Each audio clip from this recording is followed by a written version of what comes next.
Apa sih emosi positif itu? Kohn dan Fredrickson mengemukakan bahwa emosi positif adalah respon situasional yang menyenangkan dan diinginkan mulai dari minat dan kepuasan hingga cinta dan kegembiraan, bukan hanya sekedar suatu sensasi yang menyenangkan. Joy atau sukacita yang dihasilkan dari peristiwa yang diartikan sebagai pencapaian atau kemajuan menuju tujuan seseorang. Satu masalah di sini adalah bahwa kemajuan menuju tujuan seseorang dapat dilihat sebagai penilaian dasar dari setiap emosi positif. Contoh Joy sendiri, ketika kita mendapatkan nilai baik pada tugas, maka kita akan memunculkan sikap sukacita. Selanjutnya ada rasa syukur, muncul ketika seorang individu merasakan bahwa orang lain memberikan sebuah kesejahteraan sehingga rasa syukur ini bisa muncul. Selanjutnya gratitude yaitu ketika seorang yang bersyukur atas kesehatan yang sering kali dimilikinya. Ada ketenangan. Ketenangan ini muncul ketika kita berada di dalam sebuah posisi yang aman, akrab, dan membutuhkan sedikit usaha di pihak kita. Ada serenity, yaitu ketika kita dengan tenang dan damai mendengarkan suara air terjun dengan hawa yang dingin, merasa kedamaian dan kecemasan yang kita alami hilang.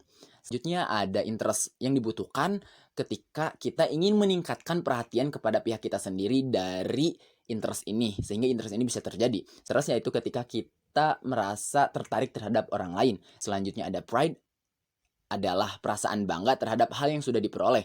Rasa bangga karena lulus dengan nilai tertinggi di kampus. Amusement adalah perasaan penuh tawari yang kegirangan dan terhibur yang berasal dari pengalaman yang bersifat non-serius social incongruence. Amusement yaitu ketika kita senang berada di teman-teman bermain dengan teman-teman dengan tertawa, bercanda ria, dan menikmati waktu bersama. Momen tersebut akan dikenang dengan baik. Contohnya ada hope, adalah harapan atau emosi positif yang muncul ketika kita membayangkan situasi yang lebih baik di masa depan. Selanjutnya ada hope, yaitu ketika kita mengalami penyakit kanker tapi kita tetap semangat dan berharap bahwa pengobatan yang ia jalani bisa sembuh. Selanjutnya ada inspirasi, yang mana ini menyaksikan sifat manusia yang terbaik dapat menginspirasi dan memotivasi kita. Inspirasi dapat membuat individu bersedia untuk memusatkan atensinya. Selanjutnya inspirasi yaitu ketika paman kita menjadi seorang pilot dan kita terinspirasi untuk menjadi seorang pilot kembali.